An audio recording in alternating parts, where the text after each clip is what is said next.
আসসালামু আলাইকুম। সবাই কেমন আছেন? আশা করি সবাই ভালো আছেন। আজ আপনাদের জন্য নিয়ে এসেছি গল্পের অন্তিম পর্ব।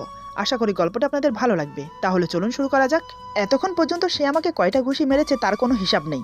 এবার আমি ওকে ছেড়ে দিলাম। ছেড়ে দেওয়ার পরেই হলো আসল বিপত্তি। হঠাৎ ছাড়া পেয়ে লাবণ্য আমার গালে কষে দুটো থাপ্পড় মারে। লাবণ্য কান্না করতে করতে বলে, আমি বলেছি না আপনি কোনোদিনও নিজেকে পাল্টাতে পারবেন না। দেখলেন তো আমার কথা মিলে গেল। আপনি আপনার আসল রূপ দেখিয়েই দিলেন। এখনো আপনার এত লোভ মেয়েদের শরীরের প্রতি, এত নেশা একটা মেয়ের শরীর ভোগ করার। ছি, মাঝে মাঝে আপনার উপর না নিজের প্রতি নিজেরই ঘৃণা হয় যে আমি আপনার মতো একটা চরিত্রহীন ধোঁকাবাজের সাথে রিলেশন করেছিলাম। অন্ধের মতো বিশ্বাস করে নিজের সর্বোচ্চ উজাড় করে ভালোবেসেছিলাম। ওর কথার মাঝে আমি কথা বলে উঠলাম। আমি বললাম, লাবণ্য চুপ করে যাও। এত রাতে জোরে জোরে চিৎকার করে পুরো বাড়ির সবাইকে জাগিও না। তোমার এই চেঁচামেচিতে মেয়েটা কেঁপে কেঁপে উঠছে, ভয় পাচ্ছে। প্লিজ এবারের মতো চুপ হয়ে যাও। রাত অনেক হয়েছে, ঘুমিয়ে পড়ো। যা কথা হবার তা সকালে হবে। আর এমনি তো আমার শরীর খুব টায়ার্ড, পুরো শরীর ব্যথা করছে, সাথে মাথাও ব্যথা করছে। প্লিজ এভাবে কানের কাছে চেঁচামেচি করো না। এমনিও মেজাজ বিগড়ে আছে, কখন কি করে বসে তার কোনো নিয়ত্তা নেই। তাই বলছি চুপচাপ শুয়ে পড়ো আর আমাকেও শান্তিতে ঘুমোতে দাও। এই বলে চোখ বন্ধ করে শুয়ে পড়লাম। এদিকে লাবণ্য ভাবছে থাপ্পড় দুটো খেয়ে আমি কিভাবে চুপ করে আছি। আসলে পরের বাড়ি পরের ঘর, এখানে ঝামেলা করা ঠিক হবে না, পরে দেখে নেব ওকে। লাবণ্য এসব ভেবে ধীরে ধীরে মেয়ের পাশে গিয়ে শুয়ে পড়ল। লাবণ্য শোয়ার সাথে সাথে অনিফা উঠে গেল। লাবণ্য ওকে কাছে টানার আগে আমি অনিফাকে বুকে টেনে নিলাম। অচেনা মানুষের বুকে এসে কান্না করার কথা, কিন্তু অনিফা কান্না করার বদলে আমার দিকে তাকিয়ে হাসছে, চোখে এখনো নিবিড় ঘুম। মেয়ের হাসি দেখে আমি ওকে বুকের সাথে জড়িয়ে রাখলাম। অনিফা ঘুম ঘুম ভাব নিয়ে আমাকে জড়িয়ে ধরে ঘুমিয়ে পড়ে। এদিকে লাবণ্য রাগে কটমট করছে, আমার দিকে রাগান্বিত ভাবে তাকিয়ে আছে। আমি বললাম, দেখলে তো আমার মেয়ে আমাকে কি সুন্দর জড়িয়ে ধরে ঘুমোচ্ছে। এবার চিন্তা করে দেখো, তোমাকে ছাড়াও কিন্তু আমি আমার মেয়েকে রাখতে পারবো। তাই বলছি সবকিছু ভালো ভালো মেনে নাও, তা না হলে তোমাকে এভাবে একা খাটে ঘুমোতে হবে আর আমার কলিজা আমার বুকে ঘুমোবে। আমার কথাগুলো শুনে লাবণ্য মনে খুব কষ্ট পাচ্ছে, চোখের কোণে জল চকচক করছে। কান্না জড়িত গলায় বলে, আপনি ভালো না, আমি আপনাকে কোনোদিনও মেনে নেব না। এ বলে কান্না করতে করতে অন্যদিকে ফিরে গেল। ওকে অমন করে কান্না করতে দেখে আমার খুব মায়া হচ্ছে। এদিকে ততক্ষণে আমার মেয়ে ঘুমিয়ে পড়েছে। আমি কোনো রকম মেয়ের থেকে নিজেকে ছাড়িয়ে উঠে গেলাম। আমার সাইডে বালিশ দিয়ে লাবণ্যর পাশে গিয়ে শুয়ে পড়লাম। আমার সাইডে বালিশ দিলাম এই জন্য যাতে আমার মেয়েটা পড়ে না যায়। আমি লাবণ্যর পাশে গিয়ে শুয়েছি, সেটা লাবণ্য অনুভব করতে পারলো, কিন্তু সে আমার দিকে ফিরল না, অন্যদিকে ফিরে শুয়ে আছে। আমি ওর কাঁধে হাত রেখে বললাম, এই আমার দিকে ফিরো। লাবণ্য হাত দিয়ে আমার হাত সরিয়ে দিল। আমি আবার ওর কাঁধে হাত রেখে বললাম, লাবণ্য আমার দিকে ফিরো, আমি কি বলতে চাই একবার শোনো। এবার সে আমার দিকে ফিরে, চোখ থেকে এখনো জল টপ টপ করে পড়ছে। আমি ওর চোখের পানি মুছে দিয়ে কপালে গভীরভাবে একটা চুম্বন করলাম। লাবণ্য চোখ বন্ধ করে নিল। আমি বললাম, কেন এভাবে কান্না করছো? কি হয়েছে? লাবণ্য বলে, তুমি কেন বারবার ওকে নিয়ে যেতে বলো আমার কাছ থেকে? তখন আমার প্রচুর কষ্ট হয়, আমি ওকে ছাড়া থাকতে পারবো না। লাবণ্যর কথা শুনে আমার মুখে প্রশান্তির হাসি খেলে গেল, কারণ লাবণ্য আমাকে মেনে নিয়েছে। কি করে বুঝলাম সেটাই ভাবছেন আপনারা, তাই তো? আসলে লাবণ্য আমাকে তুমি করে বলে সম্বোধন করেছে, তাতেই বুঝতে পারলাম সে আমাকে মেনে নিয়েছে। এবার আমি ওকে আরো কাছে টেনে নিলাম, কানের নিচ দিয়ে চুলের গভীরে হাত গলিয়ে চুলের মুঠি শক্ত করে ধরে ঠোঁটে আলতো করে কিস করলাম। ওর নাকে নাক ঘেঁষে বললাম, পাগলি একটা, তোমাকে ভয় দেখাচ্ছি এর জন্য যাতে তুমি সবকিছু মেনে নাও। তোমাকে ছাড়া আমি অনিফাকে রাখবো কি করে? ওর যেমন আমাকে প্রয়োজন তেমনি তোমাকেও প্রয়োজন ওর জন্য। লাবণ্য বলে, তাহলে তুমি ওকে নিয়ে যাবে না আমার কাছ থেকে? আমি বললাম, না, আমি তো নিয়ে যাব তোমাকে। তুমি আমার সাথে থাকলে আমার মেয়েও তো আমার সাথে থাকবে। এবার বলো, বিয়ে করবে আমাকে? দেখো, তুমি আমাকে বিয়ে না করলে কিন্তু তোমার চোখের সামনে দিয়ে তোমার মেয়ের বাবাকে রোশালি বিয়ে করে নেবে। তখন তুমি সারা জীবন বসে বসে কান্না করবে আর আমার মেয়ে বাবার আদর থেকে বঞ্চিত হবে। এই লাবণ্য, রাজি হয়ে যাও না। তুমি শুধু একবার হ্যাঁ বলো, তাহলে আমি কাল সকালেই তোমাকে বিয়ে করে নেব। লাবণ্য বলে, তুমি এমন কেন? আমি বললাম, কিরকম? লাবণ্য বলে, এই যেমন ধরো সবকিছুতে তাড়াহুড়ো, যখন রিলেশনে ছিলাম তখনও সবকিছুতে তাড়াহুড়ো করতে, তখন না হয় নিজের স্বার্থের জন্য এমন করেছো, কিন্তু এখন কেন এমন করছো? আমাকে ভাববার সময় দিচ্ছ না একদম। আমি বললাম, এখন তাড়াহুড়ো করার কারণ হলো রোশালি। সে খুব ক্ষিপ্ত হয়ে আছে আমার উপর, কারণ আমি তাকে বিয়ে করব না। কেন করব না সেটা কারণও সে জানে। সে কিছু করার আগে আমি তোমাকে বিয়ে করতে চাই। আমি কোনো ঝামেলা চাই না লাবণ্য, তোমাকে বিয়ে করে নতুন জীবন শুরু করতে চাই। লাবণ্য বলে, যদি আমি তোমাকে বিয়ে করতে রাজি না হই তখন? আমি ওকে আরো শক্ত করে নিজের বুকের সাথে চেপে ধরে কানের কাছে ফিসফিস করে বললাম, তুলে নিয়ে গিয়ে জোর করে বিয়ে করতাম, আর তা না হলে মেয়েকে নিয়ে চলে যেতাম। তখন তুমি আপনা আপনি আমার কাছে আসতে, তখন আমি তোমাকে বিয়ে করে নিতাম। এখন বলো, বিয়ে করবে আমাকে? লাবণ্য বলে, আমাকে একটু সময় দাও, আমি ভেবে বলছি। আমি বললাম, আমি জানি তুমি আমাকে ভালোবাসো, আমার জন্য এখনো নীরবে কান্না করো, তাহলে সবকিছু মেনে নিতে সমস্যা কোথায়? ঠিক আছে, এখন ঘুমাও, কাল সকালে না হয় তোমার ডিসিশন জানিও। এই বলে আমি ওকে জড়িয়ে ধরে ঘুমানোর চেষ্টা করলাম। লাবণ্য নিজেকে ছাড়ানোর চেষ্টা করে। আমি বললাম, এভাবে থাকো না। লাবণ্য বলে, না, মেয়েটি ওই পাশে একা ঘুমিয়ে আছে, নড়ে চড়ে যদি পড়ে যায়। আমি বললাম, আমি বালিশ দিয়ে দিয়েছি, আর এমনিতেও ও আমার মেয়ে, এত সহজে পড়বে না। তোমাকে অনেক দিন পর বুকে নিয়েছি, এখন একটু শান্তি করে ঘুমোতে দাও না। লাবণ্য বলে, এমন করে বলছো যেন এতদিন আমার জন্য ওয়েট করেছিলে। এতদিনে তো কতগুলো মেয়ে তোমার রাতের সঙ্গী হয়েছে, তাদেরকে তো বুকে নিয়ে দিব্যে ঘুমিয়েছিলে। তখন তো আমার কথা একটুও ভাবনি, এখন কেন আমার বুকে শান্তি খুঁজছো? আমি বললাম, তুমি যা বলছো সবই ঠিক, কিন্তু তারপরও তুমি সবার ঊর্ধ্বে। তুমি যে আমার রাজকুমারীর মা, রাজকুমারীর মাকে কি বলে জানো? রানী। তাহলে তুমি এটা ভাবো, আমি কি করে আমার রাজকুমারীর মা রানীকে কষ্ট দেই? আমার অবহেলায় অনেক তো কষ্ট পেলে, এবার তো আর এসব হতে দিতে পারি না। অনেক তো হলো, এবার সবকিছু স্বাভাবিক হওয়া উচিত। লাবণ্য বলে, কিন্তু তোমার মা বাবা, তারা কি মেনে নেবে আমাকে? আমি বললাম, আমার মা বাবা কখনোই আমার অবাধ্য হয়নি, এখন তো আরও হবে না। কেন জানো? কারণ এখন আমার রাজকুমারী আছে যে, ওকে দেখার পর আমার যেমন মাথা ঘুরে গিয়েছিল, নিজেকে পরিবর্তন করতে বাধ্য হয়েছি, তেমন আমার মা বাবা আমার মেয়েকে দেখে মেনে নিতে বাধ্য হবে, এমনকি তোমাকে মাথায় করে রাখবে। বাকি রাতটুকু আমরা এভাবে কথা বলে কাটিয়ে দিলাম। লাবণ্যকে বোঝাতে বোঝাতে ভোরের আলো ফুটলো। এদিকে আমার বুকে মাথা রেখে শুয়ে আছে, অন্যদিকে সংকোচ করছে আমাকে মেনে নিতে। কি আজব মেরে বাবা! রাত থেকে সকাল হয়ে গেল বোঝাতে বোঝাতে, তারপরে সে সম্মতি জানাচ্ছে না বিয়ে করবে বলে। লাস্ট পর্যন্ত হারুনের মা বাবাকে বলতে বাধ্য হয়েছি। তারা শুনে প্রথমে একটু মন কষাকষি করলো আমাকে নিয়ে। তাদেরকে শুধু আমার আর লাবণ্যর সম্পর্কের কথা বলেছি, অন্য কোনো বিষয় কিছু বলিনি, তাহলে তো আরও কেলেঙ্কারি বাড়ত। শেষমেশ তারাও বোঝালো লাবণ্যকে, সাথে আমি, হারুন, হিনা, আমরাও ওকে বোঝালাম, অনেক কষ্টে রাজি করালাম। সেও মেয়ের দিকে তাকিয়ে রাজি হতে বাধ্য হলো। বিকেলের দিকে কাজে ডেকে আমাদের বিয়ে পড়ানো হলো। তবে আমার মা বাবা উপস্থিত ছিল না। হারুনের মা বাবা দায়িত্ব নিয়ে আমাদের বিয়ে দিলেন। সন্ধ্যার সময় বিদায় নিয়ে আমাদের বাড়ির উদ্দেশ্যে রওনা দিলাম, সাথে আমার স্ত্রী লাবণ্য আর আমার কলিজার টুকরা অনিফা। বিয়ে যখন করেছি, স্ত্রী বলতে সমস্যা কোথায় বলুন? আমার মুখে এখন দুনিয়া জয় করার মতো হাসি। আমাকে খুশি দেখে লাবণ্য বলে, কি ব্যাপার, আজ মনে হচ্ছে তোমাকে অনেক খুশি খুশি লাগছে। আমি একগাল হেসে বললাম, খুশি কেনই বা হব না বলো? আমার জীবনের সবচেয়ে সুখের মুহূর্ত তো এখন। নিজের স্ত্রী মেয়েকে নিয়ে নিজের বাড়িতে ফিরছি, তার আনন্দ তোমাকে কি করে বোঝাবো লাবণ্য? এভাবে নানান কথা বলতে বলতে বাড়িতে ফিরলাম। লাবণ্য আমাদের বাড়িতে এই প্রথম এসেছে। যখন ওর সাথে রিলেশনে ছিলাম, তখন অন্য একটা বাড়িতে ওকে নিয়ে এসেছিলাম। ওকে ছাড়ার 2 মাস পর এই বাড়িটা কেনা হয়েছে। লাবণ্য বাড়ির দিকে চোখ বড় বড় করে তাকিয়ে আছে। এত বড় বাড়ি সে আগে কখনো দেখেনি। এটা বাড়ি না বলে রাজপ্রাসাদ বলা যায়। দারোয়ান গেট খুলে দিতেই আমি গাড়ি নিয়ে ভেতরে প্রবেশ করলাম। গাড়ি থামিয়ে লাবণ্যকে নিয়ে নামতেই দারোয়ান দেখে এগিয়ে আসে। তার কৌতূহল জাগলো জানতে ওরা কারা। দারোয়ান বলে, অনি বাবাজি, ওরা কারা? আগে কখনো এই বাড়িতে দেখিনি। আমি একগাল হেসে অনিফাকে দারোয়ান আঙ্কেলের কোলে দিয়ে বললাম, আঙ্কেল, আমার মেয়ে, আর এ হচ্ছে তোমাদের বোমা। অনিফাকে কোলে নিয়ে দারোয়ান আঙ্কেল অবাক হয়ে যায় আমার কথা শুনে। একবার আমার মুখের দিকে তাকাচ্ছে, আরেকবার লাবণ্যর মুখের দিকে তাকাচ্ছে, আবার অনিফার মুখের দিকে তাকাচ্ছে। উনি যেন বিস্ময়ে অবাক হয়ে গেছে আমার কথা শুনে, মাথা চুলকিয়ে বলে, কিন্তু। আমি বললাম, তোমাকে পরে সব বুঝিয়ে বলবো, এখন আমরা ভেতরে যাই। দারোয়ান বলে, কিন্তু বাবাজি, ভেতরে তো তোমার সাথে যে মেয়েটার এঙ্গেজমেন্ট হয়েছে তার মা বাবা এবং সেই মেয়েটা এসেছে, তাদের হাবভাব দেখে তো ভালো ঠেকলো না। আমি মনে মনে ভাবলাম, যেটা ভেবেছিলাম সেটাই হলো, কিন্তু আমি তো ভয় পাওয়ার পাত্র না।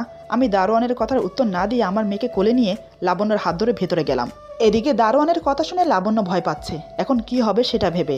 একসময় আমি লাবণ্যকে নিয়ে ভেতরে প্রবেশ করলাম। আমাদেরকে দেখে ড্রয়িং রুমে বসা সবাই উঠে দাঁড়ালো। সবাই বিস্ফারিত চোখে আমাদের দিকে তাকিয়ে আছে। এতক্ষণে নিশ্চয় মা বাবা শুনে ফেলেছে লাবণ্যর কথা। রোশালী নিশ্চয়ই বলেছে, না হলে ওর মা বাবাকে নিয়ে এখানে হাজির হতো না। তার চেয়ে বড় কথা, আমার সাথে লাবণ্যকে আর অনিফাকে দেখে রোশালীর চোখ ছানা বড়া হয়ে গেছে। তার মনে নানান প্রশ্ন উকিঝুঁকি মারছে। কারোর মুখে কোনো কথা নেই, সবার চোখ অনিফার দিকে, কারণ অনিফার চেহারার সাথে আমার চেহারা হুবহুব মিল। অনিফা তখন আমার কোলে, তাই সবার চোখ আমাদের দুজনের দিকে ঘোরাফেরা করছে। মা ধীরে ধীরে 1 পা 2 পা করে আমার দিকে এগিয়ে আসছে। আমার সামনে দাঁড়িয়ে চোখ বড় বড় করে অনিফাকে দেখতে লাগলো। মা অনিফার মুখে হাত বুলিয়ে ওর চোখ, নাক, ঠোঁট, কান খুঁটিয়ে খুঁটিয়ে দেখতে লাগলো। মা অস্ফুট সুরে বলে ওঠে, এ তো দেখছি পুরো আমার অনি। কে বাবা ও? প্রশ্নটা আমাকে উদ্দেশ্য করে বলে। আমি বললাম, মা, ও আমার মেয়ে, তোমাদের একমাত্র নাতি। কথাটা শুনে মার চোখ মুখ উজ্জ্বল হয়ে উঠল। কিন্তু বাবা মুখে রাগ ফুটিয়ে বলে, এসব কি হচ্ছে অনি? এরা কারা, আর এই বাড়িতেই বা কি করছে? আমি বললাম, বাবা, ও আমার স্ত্রী লাবণ্য, আজ আমি ওকে বিয়ে করেছি, আর এ হচ্ছে আমার একমাত্র মেয়ে অনিফা। বাবা বলে, কি আবল তাবল বলছো তুমি? তোমার মাথা ঠিক আছে? তোমার এঙ্গেজমেন্ট হয়েছে রোশালীর সাথে, আগামী মাসে তোমার বিয়ে, আর তুমি কিনা এখন এসে বলছো এই মেয়েকে বিয়ে করেছো? আর আমাদের মান সম্মানের কথা একটু ভাবলে না? আমার বন্ধুর সামনে আমার উঁচু মাথা হেট করে দিলে, এটা আমি তোমার থেকে আশা করিনি। আমি চুপচাপ শুনে যাচ্ছি। মা বলে, যা হবার হয়ে গেছে, এখন আর কি বা করার আছে? বাবা বলে, তুমি চুপ করো, তোমার জন্যই ছেলেটা এতটা বিগড়ে গেছে। এভাবে বাবা আরো কিছুক্ষণ বকাঝকা করলো আমাকে।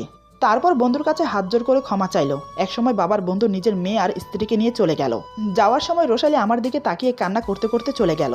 সবাই চলে যাওয়ার পর বাবা ধপ করে সোফায় বসে বলে, উফ বাবা, হাঁপ ছেড়ে বাঁচলাম।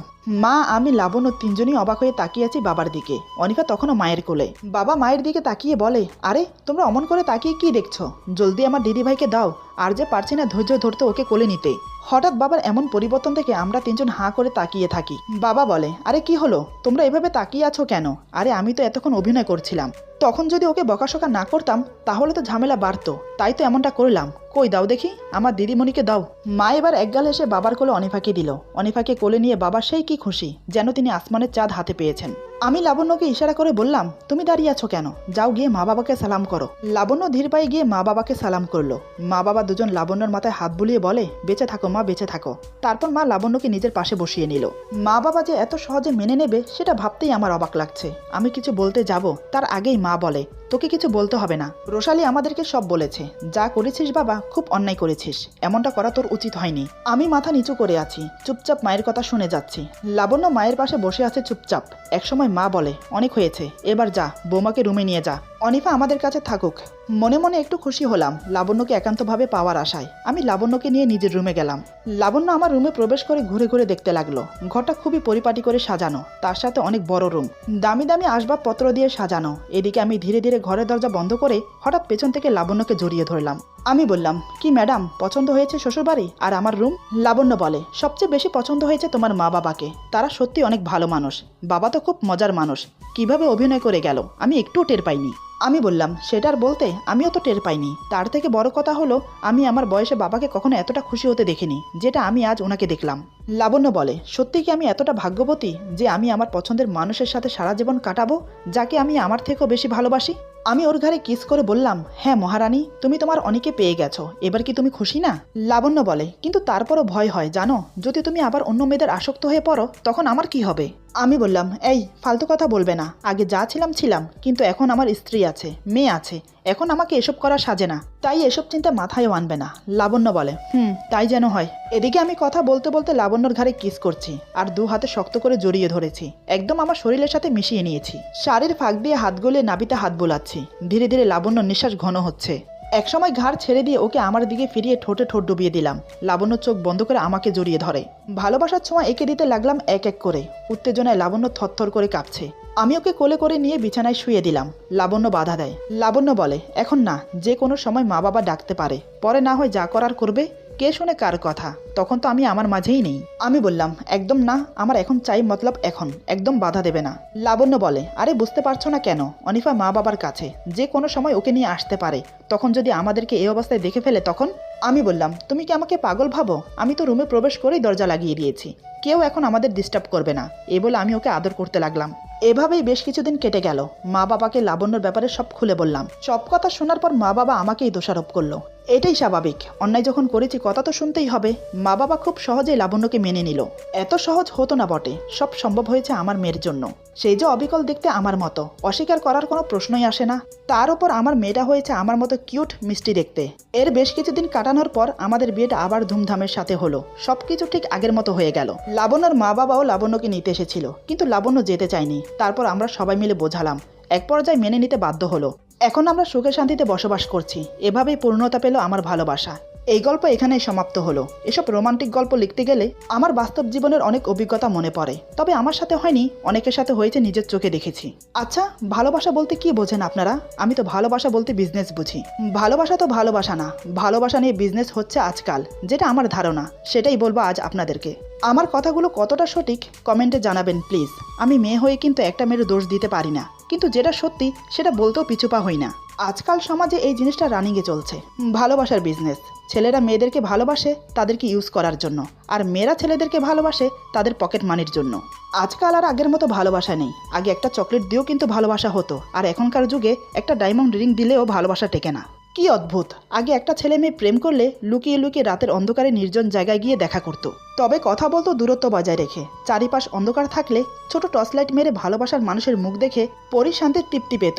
যখন ইচ্ছে করতো একটু হাত ধরার, তখন অনেক সংকোচ করে বলতো, তোমার হাত একটু ছুঁয়ে দেখি। মেয়েটি ভালোবাসার মানুষের আবদার রাখতে হাত বাড়িয়ে দিত। ছেলেটি একটু ছুঁয়ে তৎক্ষণাৎ ছেড়ে দিত। একটা পবিত্রতা ছিল ভালোবাসায়। আর এখনকার ভালোবাসা কি বলবো, চোখের সামনেই তো দেখছি কত কিছু। রাস্তার মাঝখানে দাঁড়িয়ে হাজার মানুষের সামনে জড়িয়ে ধরে কিস করতেও দ্বিধাবোধ করে না, বলার সাথে সাথে রুমডেট করতেও বিবেকে বাঁধে না। এ হচ্ছে আজকাল সমাজ, একজন দোষ করে আর বদনাম হয় হাজারটার। তবে আছে, হাজারের মাঝেও দুই একটা ছেলে মেয়ে ভালো আছে। আচ্ছা, আপনারা কমেন্টে বলুন, সত্যি কি সত্যিকারের ভালোবাসা আছে? আমি তো বলি আছে। সেটা হলো নিজের আল্লাহর প্রতি, নিজের রাসূলের প্রতি, নিজের পিতা মাতার প্রতি, নিজের স্বামীর প্রতি আর নিজের সন্তানের প্রতি। যাই হোক, এই মাসের শেষে আগামী মাসে পবিত্র মাহে রমজান। এই একটা মাস ইবাদতের মাস, তাই রমজান মাসে কোনো ভিডিও ছাড়তে পারবো না। রমজান মাসে খুবই ব্যস্ততার মাঝে সময় কাটে। আমি জব করি, জবের পাশাপাশি ঘর সামলাতে হয়, তারপর রমজান মাস, তাই খুবই ব্যস্ত থাকবো। সারাদিন রোজা রেখে কাজ করে রাতে আর ইচ্ছে করবে না ভিডিও বানাতে। আর এমনিতেও রমজান মাসকে সবকিছুর সাথে স্যাক্রিফাইস করতে চাই না, একান্তভাবে কাটাতে চাই রমজান মাসটা।